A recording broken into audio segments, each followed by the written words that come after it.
कहा जाता है या तो कन्यादान या तो शिक्षा दान, इससे बड़ा दान नहीं है कोई भी। और खास तौर से अगर आप किसी बच्ची की पढ़ाई के लिए आप जिम्मा उठा लें या उस गरीब बच्ची की शादी का जिम्मा उठा ले, तो भाई ये तो हर धर्म में है कि इससे बड़ा सवाब नहीं है कोई। ऐसे ही कुछ चीजें और सामने आई है और इन लोगों की हिपोक्रेसी भी सामने आई है। मैं बात कर रही हूँ जनाब, मैडम, चालू इनकी। चलो चालू को तो छोड़ दो एक बार को, लेकिन जनाब मैडम कहते हैं कि लंगड़े घोड़े पर पैसा नहीं लगाना चाहिए, और इनके हिसाब में या इनके कहते हैं ना, इनके एग्जाम्पल में ऐसा ही कुछ साबित हुआ है। क्या है पूरी बात, चलिए आपके साथ शेयर करती हूँ एक emotional story. Hi friends, welcome back to my channel. Channel में न्यू है तो चैनल को सब्सक्राइब कर लें और साथ ही साथ बेल आइकन प्रेस कर दें, जिससे कि हमारे आने वाली वीडियो के नोटिफिकेशंस आपको पहले ही मिल जाए। तो देव भैया ने अपनी बेटी के रिजल्ट आने के बाद से एक पोस्ट डाला है, लेकिन उसमें बहुत ही इमोशनल एक पूरा का पूरा वो लिखा हुआ है, मैसेज लिखा हुआ है। वो मैसेज मैं आपको पढ़कर बताऊंगी और उसके बाद मेरे अपने क्या ओपिनियन है वो मैं आपके साथ शेयर करूंगी। तो वो लिखते हैं, बहुत ध्यान से सुनिएगा, बहुत ही भावुक स्टोरी है, बहुत इमोशनल स्टोरी है, और सुनकर आपको लगेगा कि आपके आसपास अगर कुछ ऐसा है और उसके बाद भी आप अवेयर नहीं है। चलो वो तो मैं बाद में आपके साथ शेयर करूंगी कि मैं ये क्यों कह रही हूँ। तो वो जो मैसेज है बड़ा लंबा चौड़ा सा हिंदी में वो मैसेज लिखा है,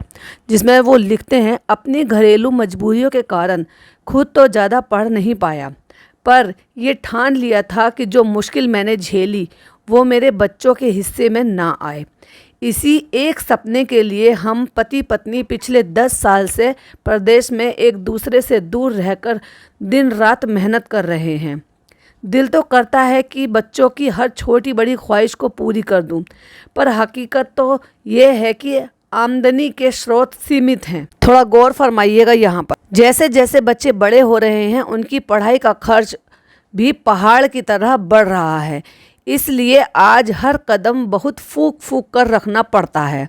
आज मेरी बेटी ट्विंकल, यानी कि उसके बाद उन्होंने उनका पूरा नाम लिखा है, ने SEE में 3.23 GPA लाकर मेरा सिर गर्व से ऊंचा कर दिया है, जिसकी फुल फॉर्म है स्टेट इंजीनियरिंग एंट्रेंस एग्जाम। और ये जो 3.23 बता रहे हैं GPA, तो इसको अगर आप निकालेंगे परसेंटेज में तो ये 80 से 86 यानी कि 80 to 86% में आया जाता है, मतलब माना जा सकता है, जो कि अपने आप में ही बहुत अच्छा स्कोर है। तो वो आगे लिखते हैं, ये लाकर मेरा सिर गर्व से ऊंचा कर दिया।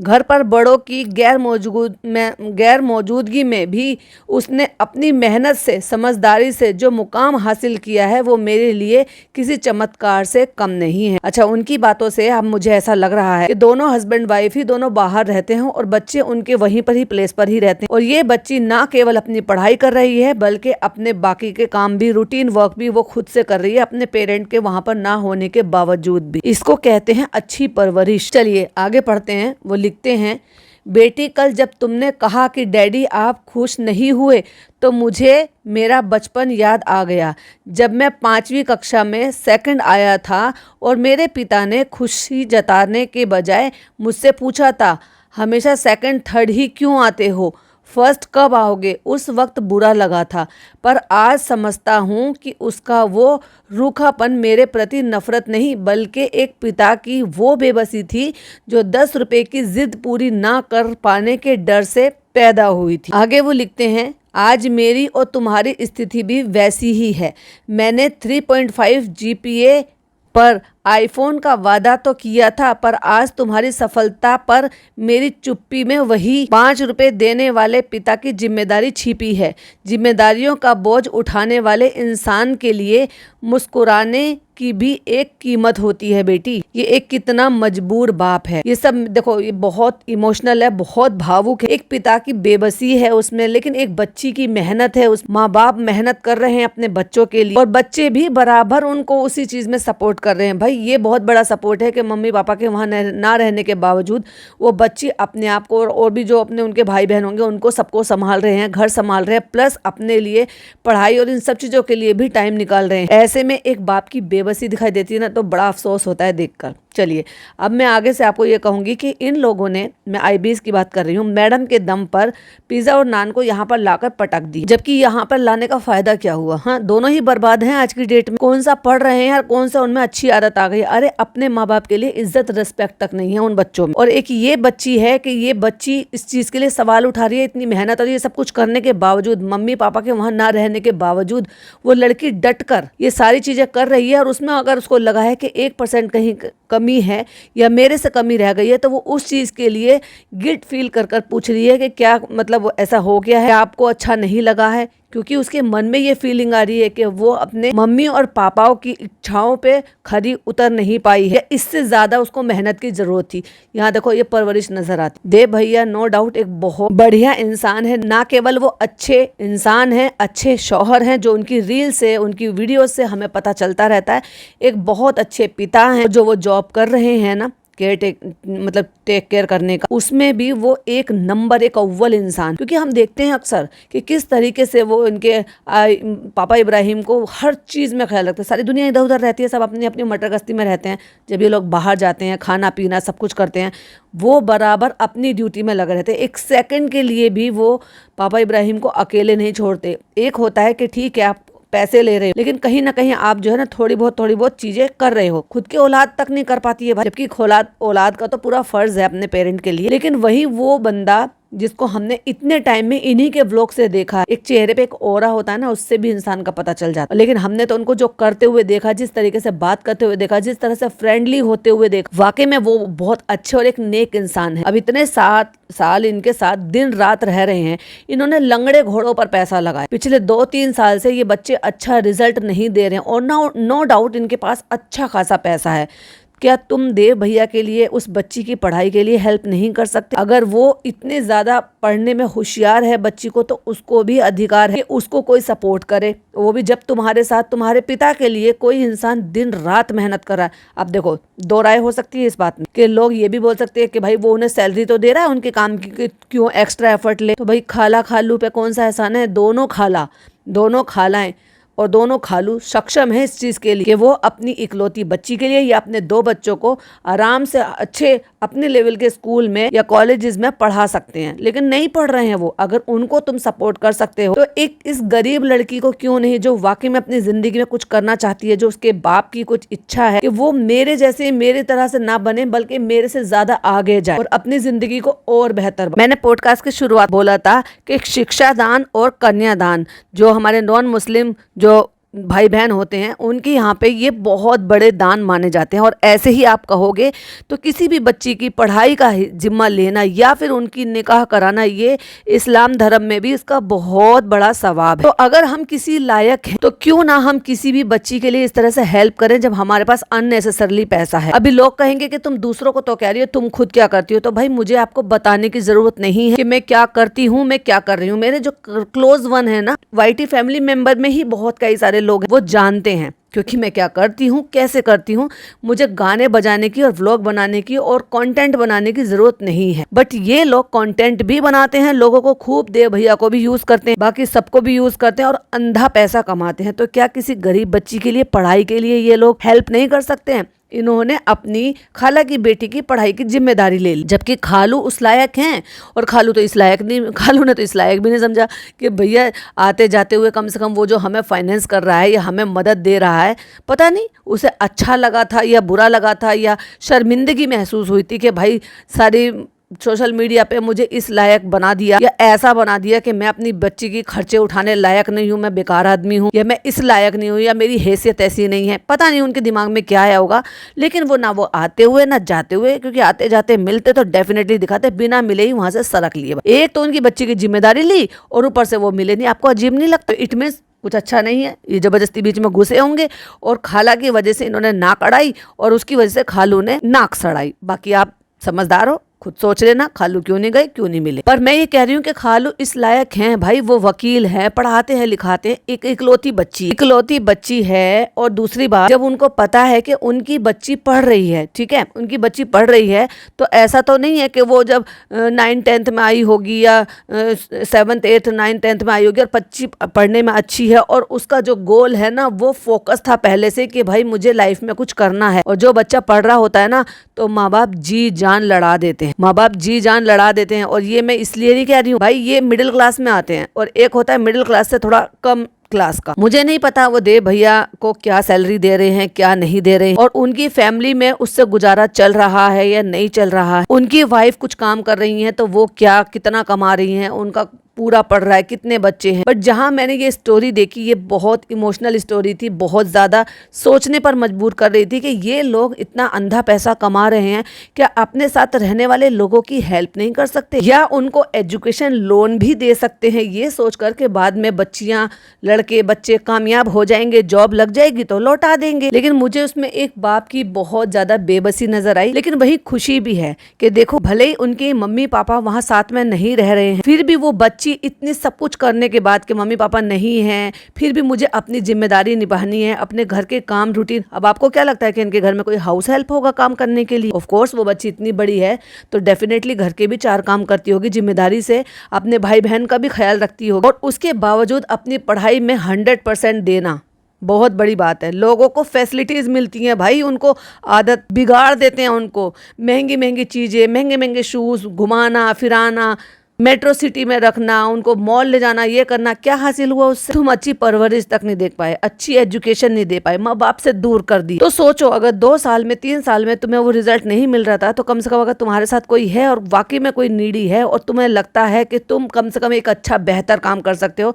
तो तुम्हें उनकी हेल्प कर देनी चाहिए थी। बहुत ही प्यारी और बहुत ही सीधी सरल सी वो बच्ची दिख रही थी फोटो में मुझे। और अक्सर जब देव भैया कोई भी रील डालते हैं, जब वो अपने घर जाते हैं ना अपनी वाइफ के साथ, जिस तरह के वो फोटो पोस्ट जो करते हैं, उससे वाकई में लगता है कि वो वाकई में बहुत अच्छे फैमिली मैन है। अपने बीवी और बच्चों से बहुत ज्यादा प्यार करते हैं। बस क्या करें कि जो गरीबी होती है ना, वो बहुत मजबूर कर देती है एक माँ बाप को अपने बच्चों के सपने पूरे करने के लिए। अभी भी देखो वो कितना कुछ करते हैं देव भैया इनके लिए। ऐसा तो नहीं है कि देव भैया से ये सारे लोग देव भैया को फॉलो करते हैं तो उनके पोस्ट ये सारी चीजों से वो वाकिफ नहीं होगे। इवन देखोगे आप तो जो मैंने थंबनेल पर लगाया हुआ है, जो वो स्टोरी है, उसमें चालू अपी ने लाइक कर रखा है। पता नहीं जना मैडम ने स्टोरी देखी है कि नहीं देखी, लेकिन चालू ने लाइक कर रखा। तो ये सब ने इनको फॉलो कर रखा है और कुछ पोस्ट होता है तो ऐसी बात तो नहीं है कि नहीं होती है। ठीक है, वो हो सकता है अपनी मजबूरी नहीं बताते हो भाई उनको जनाब मैडम, पर जिस तरीके से वो सेवा पानी करते हैं, जिस तरीके से इनके साथ हम देख रहे हैं उनको 2 साल से 3 साल से, बिल्कुल फैमिली की तरह। और अगर कोई बच्ची पढ़ना चाहती है तो भाई शिक्षा से बड़ा दान कुछ नहीं हो सकता। तो क्यों नहीं ये लोग इसको चाहे भले ही एजुकेशन लोन के नाम पे ही दे दो कि चलो ठीक है आप हर किसी को मदद करोगे तो हर कोई इस तरह से सोचेगा कि चलो हमारी तो मदद मिल जाएगी, हम क्यों इतने एफर्ट लें या मेहनत करें। नहीं, आप एजुकेशन लोन के नाम पर भी आप उनकी हेल्प कर सकते हो। लेकिन मुझे ये देखकर बड़ा अच्छा लगा कि उन्होंने अपनी बच्चियों को, अपने बच्चों को बहुत अच्छी परवरिश दी है, जो कि ये आईबीज यहाँ पर रहकर उनको नहीं दे पाए। ना खुद अच्छे भाई बहन हैं, ना खुद अच्छी औलादे हैं, और जिनकी जिम्मेदारी ली है ना उनको अच्छी परवरिश दे पाए। देख लो डॉटर खाला की आज क्या इज्जत है, क्या रिस्पेक्ट है। ना लड़की उनके करीब है, ना लड़का उनके करीब है। अपने पिता को पूछते तक नहीं है, वो वहाँ ड्राइवरिंग करें या वहाँ पे कुछ भी करें, हारी है, बीमारी है, अकेले हैं, दुकेले हैं, अरे एक रोज फोन तक भी नहीं होता होगा उनको। ये हो गई देव भैया की स्टोरी, जो बहुत इमोशनल स्टोरी थी, मुझे लगा आपके साथ शेयर करती हूँ। और क्योंकि आईबीज से जुड़े हुए ही लोग और आईबीज की हिपोक्रेसी ही नजर आती है कि तुमने अपने पैसों से कौन सा लोगों को अच्छे काम करने के लिए या अच्छा काम करा दिया। तुमने अपने मजे के लिए मैडम ने जनाब से शादी करने के लिए उन सब की जिम्मेदारी अपने सर पर ली। क्या हुआ? सबने ठुकरा दिया सर पे से उतार कर बाहर फेंक दिया। मिला क्या? बाबा जी का ठुल्लू। जिनको सहारा दिया, जिनको आगे लेकर आए, वो इनसे आगे निकल गए, उनको पीछे छोड़ के टाटा बाय बाय खत्म कर दिया। बच्चों की जिम्मेदारी लेकर आए, एक बच्चा वफादारी नहीं निभा पाया मैडम से, एक भी, ना लड़की ना लड़का। लड़का थोड़ा समझदार है, मैच्योर लगता है, उसको लगता है कि शायद मेरा अभी इनके साथ गुजारा है, शायद इनके बिना अभी मेरा जो है कुछ नहीं हो सकता, तो शायद इसलिए वो लगा रहता है।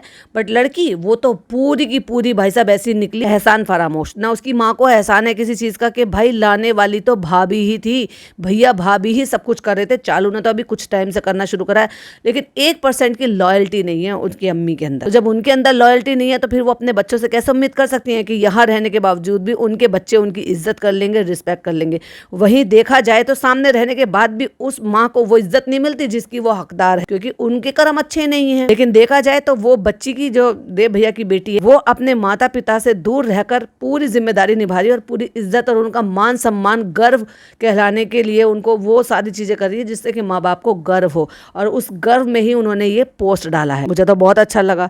आपका इस सब पे क्या ओपिनियन है कमेंट में जरूर बताइएगा। चलिए अभी दूसरी आपके साथ अपडेट शेयर करती हूँ। अभी कल ही अंकित ने एक पोस्ट किया है, एक अपडेट पोस्ट किया है। अंकित कौन? अंकित वही जो मैडम का एडिटर है, मैडम का देवर है, मैडम का सो कॉल्ड बॉयज, मेरे बॉयज करती रहती थे ना मैडम, उनमें से एक, जिसको हम हमेशा, जो 2 लोग थे उनको चंगू मंगो कहते। तो मैं बात कर रही हूँ अंकित आजाद की। उन्होंने एक स्टोरी नहीं, कम्युनिटी पोस्ट की थी, जिसमें उन्होंने लिखा था, नानाजी has been admitted to the hospital for the past week. Currently he is in the ICU and his condition is a little critical. I humbly request to all my friends and family to keep him in your prayer and pray for his speedy recovery. Your blessing, prayers and positive thought means a lot to us during this difficult time. हो क्या रहा है भाई ये इनके साथ, इनकी family के साथ, इनसे जुड़े हुए लोगों के साथ चल क्या रहा है ये IBs के अराउंड? खैर भाई, मैं तो दुआ करूंगी जो भी बीमार है, हम जानते हो या नहीं जानते हो, कोई भी बीमार हो,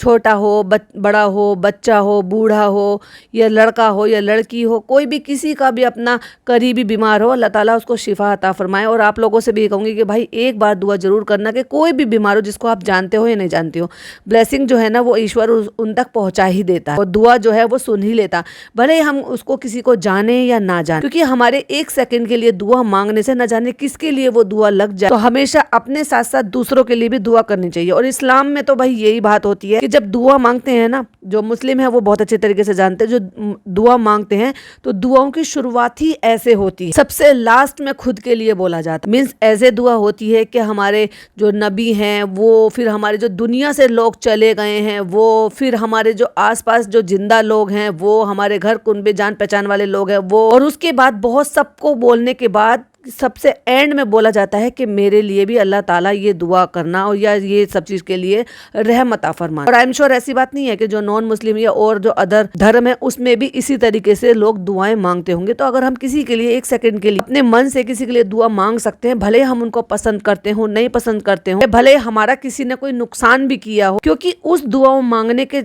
बदले में आपको कई गुना अच्छा मिलेगा। मैं तो ये मानती हूँ भाई पर्सनली। बाकी कोई किसी को कोसता है तो वो अपने लिए गड्ढा खोद रहा है, कोई किसी का बुरा चाह रहा है तो वो अपने लिए चाह रहा है, कि बदले में उसको उसके बदले में ही मिलेगा। और आज मेरी एक सब्सक्राइबर है, उनके बेटे का बर्थडे है और उस बच्चे को थोड़ा सा हेल्थ की प्रॉब्लम हुई थी। इट मीन्स उनका कोई छोटा सा सर्जरी हुई थी पैर का, जिसमें ठीक होने के लिए 7-8 महीने लगेंगे, और वो अपने पेरेंट्स से दूर भी रहता है। तो भाई अपनी छोटी सी एक थोड़ा वक्त निकाल कर दुआ कर देना उस बच्चे के लिए, उसका बर्थडे है, हैप्पी बर्थडे विश कर देना, उसकी अच्छी सेहत के लिए दुआएं कर देना। ये जो भी लोग हैं जो परेशान हैं, जिनको तकलीफ है, जिनके बर्थडे हैं, उन सब के लिए मेरी तरफ से बहुत सारी दुआएं, और जितना हो सके आपसे लोगों की हेल्प करने के लिए तो भाई करो। ठीक है, ज्यादा नहीं कर सकते, थोड़ा कम करेंगे, कोई बात नहीं। थोड़ा जैसे कहते हैं ना, थोड़ी सी हेल्प भी बहुत बड़ी बात होती है। एटलीस्ट आपने कोशिश तो की। बहुत ज्यादा गर्मी हो रही है तो जो बर्ड्स हैं या जो भी एनिमल्स होते हैं उनके लिए अगर आप किसी भी टूटे फूटे बर्तन में, किसी में भी आप पानी रख सकते हैं, छत पर आप पानी दाना रख सकते हैं, तो बहुत अच्छी चीज है। क्योंकि ये लोग बेजुबान जानवर होते हैं जिनको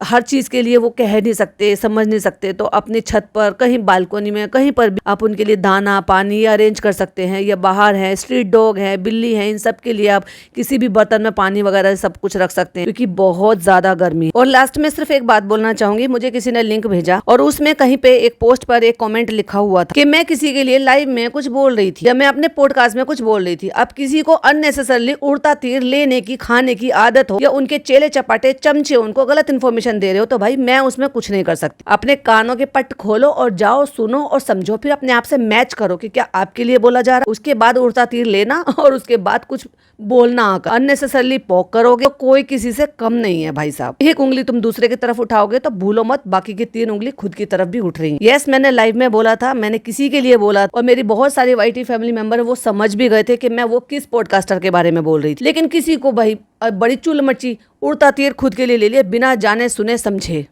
खैर उनकी समझ का मैं कुछ नहीं कर सकती। जो सोचना है, जो करना है करो, तुम्हारी अपनी चॉइस। और किसी निहायत ही घटिया इंसान ने मेरी वीडियोस या मेरे पॉडकास्ट या मैं जो अपने बारे में इंफॉर्मेशन या कोई भी चीज बताती हूँ उसको सुनकर कहा गवर्नमेंट के लिए, गवर्नमेंट हॉस्पिटल के लिए कि गवर्नमेंट हॉस्पिटल में जाओ, ये करो, धक्के खाओ, फलाना करो, ढिमाका करो। कहाँ बैठी है बहन तू? कौन सी दुनिया में रह रही है? अच्छों को नंबर नहीं मिलता वहाँ पर। मैंने न जाने कितने लोगों की हेल्प की है वहाँ पर कार्ड बनवाने की और उनका ट्रीटमेंट कराने की। तुम जैसे लोग ना लाइनों में लगे रहते हैं, जब तुम वहाँ पे बैठकर बोल रही है ना, तुम जैसे लोग लाइनों में खड़े रहते हैं। पूरी दुनिया छोड़ो, इंडिया से बाहर के लोग भी वहाँ ट्रीटमेंट कराने आते हैं। ऑल इंडिया मेडिकल इतना बड़ा है दिल्ली का। मुंह खोलने से पहले जरा सोच तो लेती बोल क्या रही है। यस, मैं वहाँ ट्रीटमेंट कराती हूँ क्योंकि दुनिया के बेस्ट डॉक्टर्स हैं वहाँ पर। और वहाँ की सबसे अच्छी बात क्या है कि वहाँ लोगों को इक्वली ट्रीट किया जाता है। कोई मिडिल क्लास है, अपर मिडिल क्लास है, अपर क्लास है, लोअर क्लास है, या गरीब है या झोपड़पट्टी से आया है, वहाँ सबको इक्वली ट्रीट किया जाता है। बराबर का उनको बराबर का खाना दिया जाता है, बराबर की मेडिकल हेल्प दी जाती है, बराबर का ट्रीटमेंट दिया जाता है। ये खासियत है उस हॉस्पिटल की। यहाँ कहीं ट्रीटमेंट नहीं होगा ना, हर जगह से रेफर किया जाता है ऑल इंडिया मेडिकल के लिए। तो जानकारी थोड़ी सी बढ़ा ले, ये जबान चलाने से पहले ना थोड़ा तोल मोल के सोच कर बोल लिया कर। मुझे पता है तू पर्सनल अटैक कर रही है, लेकिन पर्सनल मत जाना, मैं बता रही हूँ। नहीं बोलती तो नहीं बोलती, लेकिन जब बोलूंगी तो भाई पीछे नहीं हटूंगी किसी भी चीज से। तो इसलिए ये पोक करना बंद कर और अपने काम पर फोकस कर। खुदा ना करे कभी जरूरत पड़े तेरे को, लेकिन अगर जरूरत पड़े ना तो मुझे कांटेक्ट कर लेना, मैं ट्रीटमेंट करा दूंगी वहाँ पे ऑल इंडिया मेडिकल में। जिस डिपार्टमेंट में कहोगे उस डिपार्टमेंट में, पर मैं दुआ करूंगी कि तुझे नीड ना पड़े। खैर ज्यादा मूड खराब नहीं करते, आज की वीडियो में बस इतना ही। बाकी आपकी क्या अपनी ओपिनियन है प्लीज मेरे साथ जरूर से कमेंट बॉक्स में शेयर कीजिए। फिर मिलती हूँ एक और नई वीडियो नई अपडेट के साथ। टिल देन बाय बाय, अल्लाह हाफिज, टेक केयर।